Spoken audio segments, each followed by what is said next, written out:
I have to say that I'm not as concerned as Dr. David Jacobs and Bud Hopkins, but quite recently they've been showing their fear, their worry, their concern that this agenda is not what we think it is. They are almost saying that they feel that at any time these beings are going to come here, drop off all the hybrids and take over the planet. Now, I mean, how do we, in this interview, put over to people that it is not like that? It is not that concern. Okay, again, we're going to come from my scope, Yeah. at 1 to 3 degrees. Right. I take at face value what I've experienced for many years, and I myself had to evolve to a point to be able to understand what I'm communicating, and I'll do my best with it. Face-to-face contact has been, we're not here to take over, we're not here to eliminate you as a human being, we're not anxious to put anything out here to populate the planet so you can go away, we're anxious to see you evolve. Again, these are just insurance policies, but I have tremendous respect for Hopkins and Jacobs' work because they have a logical, scientific point of view. Perhaps they're expressing emotional concerns coming from the data that they have received, because there's nothing pleasant about a lot of the procedures that the extraterrestrials put people through. A lot of the memory is taken away so they're not traumatized. Again, this is part of the abduction scenario, and it's just one part of it. And it is, in my view, coming from many years of experience and watching their handiwork, it's a positive thing that they're doing.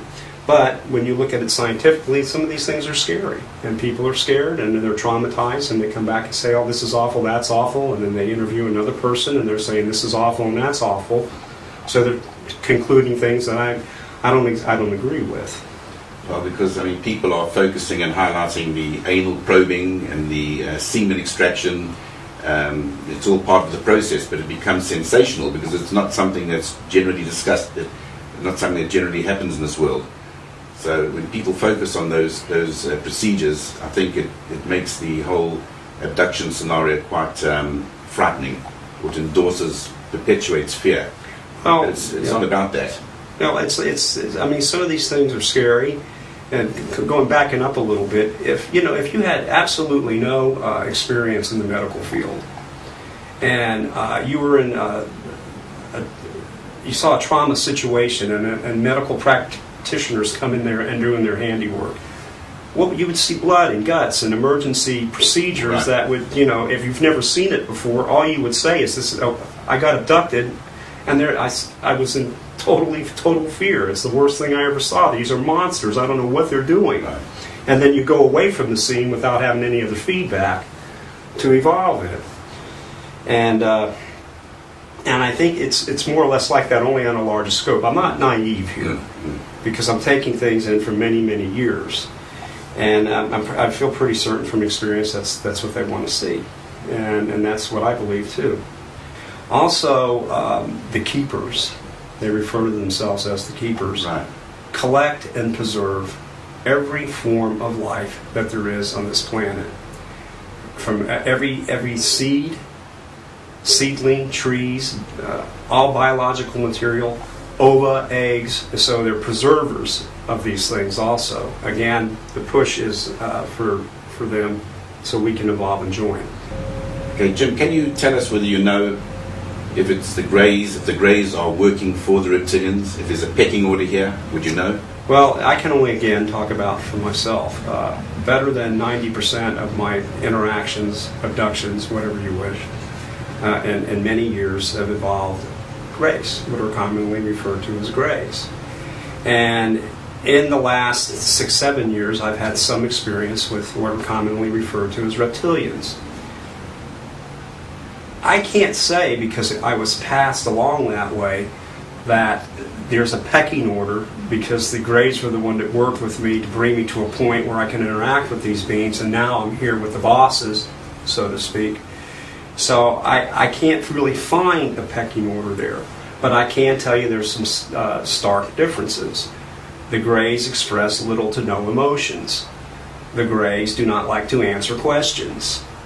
The Greys only give you enough. They give you the information they want you to know, and they're not very open to gain any other information from them. That is just the nature of the animal, so to speak.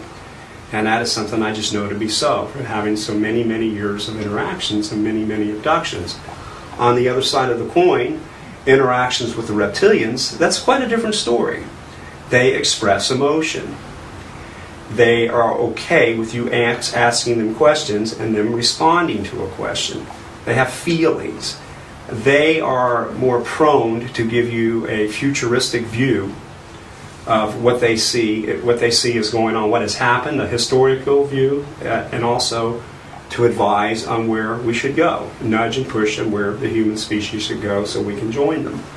So, do I call that a pecking order necessarily? No. It's just that I can interact a little at a more human level with the reptilians. Not to say that I don't have that now, because my relationship with the Greys has so much evolved from the trauma and how awful and everything like that to a working relationship with them. Okay, so we've discussed the spirituality. Let's just briefly discuss the technology of the extraterrestrials. So, especially with regard to time travel, interdimensional activities, this kind of thing. If you could just touch briefly on that. As far as interdimensional is concerned, I'm pretty much convinced that they use interdimensional space, so to speak, to go from point A to point B, to travel with. They use dimensions to keep themselves invisible. And I do know that in these interdimensional worlds, there are other life forms, other than what we would consider to be extraterrestrial.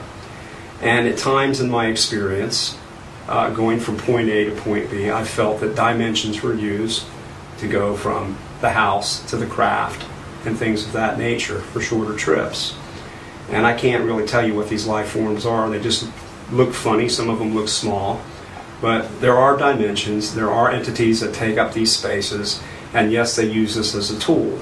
Okay, time travel to them is a common thing.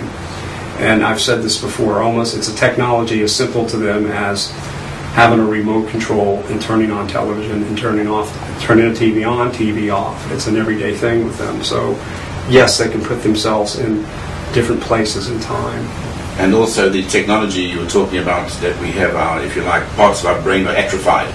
But in the presence of their radiated energy or their radiated technology, it seems to trigger something in us so that we become a little more psychic. Is that right? Yeah, you can put that any better, because there's muscles in the mind, in my view, that lie dormant, and they activate those muscles, but they have to be exercised. So it took time for me to come along with it so I can respond back and forth. Again, you got to remember, and I've said this before, we're dealing with beings, and talking about the Greys in particular, that can think 10 to 100 times faster, who warehouse hundreds and hundreds and hundreds of thoughts all at the same time. So even if you have your telepathy down perfect, we're pretty much linear or one plane when we communicate back and forth, and you have a mind with all these things going on at the same time. But, however, yes, I use the term muscles, for lack of a better one, in the brain or atrophied, and they do become more active. And yes, you become a bit more sensitive about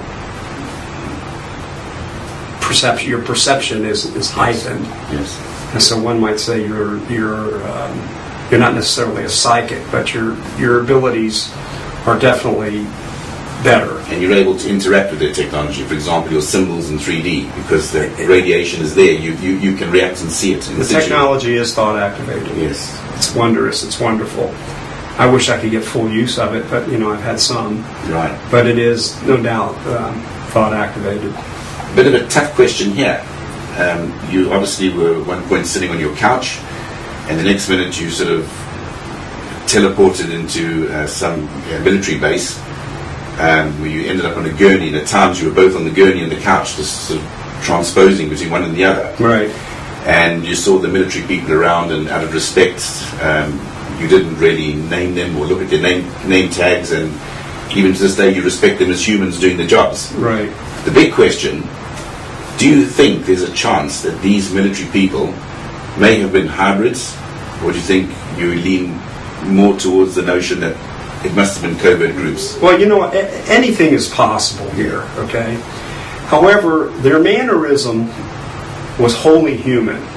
And anybody that could be with me, if you were sitting next to me as you are right now, Neil, and you saw what I saw, and you saw how these people interacted and reacted, you would have no reason in your mind to say they're wholly human, they're wholly military, and perhaps some of them are contracted out who are civilians. So what I did see when that took place was an officer, a military officer, in a uniform that I figured to be unbeknownst to me. Okay, I can't say that it was Marines, I can't say it was the Navy, I can't say it was the Air Force, I can't say it was the Army, but there is a uniforms that they wear that look like I'm not sure which branch, but I can't connect a branch when I see them. There was an officer involved, and then there were men in their 20s. They appear to be in their 20s, or at best maybe low 30s, who wore white lab coats. And to clarify the tags, the tags, I couldn't really make anything out, and I wasn't trying to, but they looked like they were just a bit of like a different color, so whatever that meant. I was later told that in the onion of top secrecy and the different levels, that what tells you what clearance status you have, it's a different color tag. It's not a name, it's something very simple. Right. Blue might mean, Bob, red might mean, something else. Is that it? I don't know. But that's the way that looked to me. But the way they responded, the way they reacted, I had no other reason to think that they were anything other than human. Okay. So we've discussed the spirituality, we've discussed some technology. How about the politics? The politics of the extraterrestrials. What is their agenda, or what are they trying to goad some of these covert groups into doing? What is the agenda? What are they up to? Well, I was advised, again, that the covert groups, black ops, secret governments, secret agencies, whoever is connected at whatever different levels, possess the technologies necessary to save this world, and then some. There's technologies that exist that will take, and you've heard me say this before, and I don't mind repeating it, they'll take the toxins out of the sea. They'll take the pollutants out of the air. They'll take the toxins and the pollutants and the garbage out of our soil. They'll give us the ability to travel. They'll give us the ability to not get sick.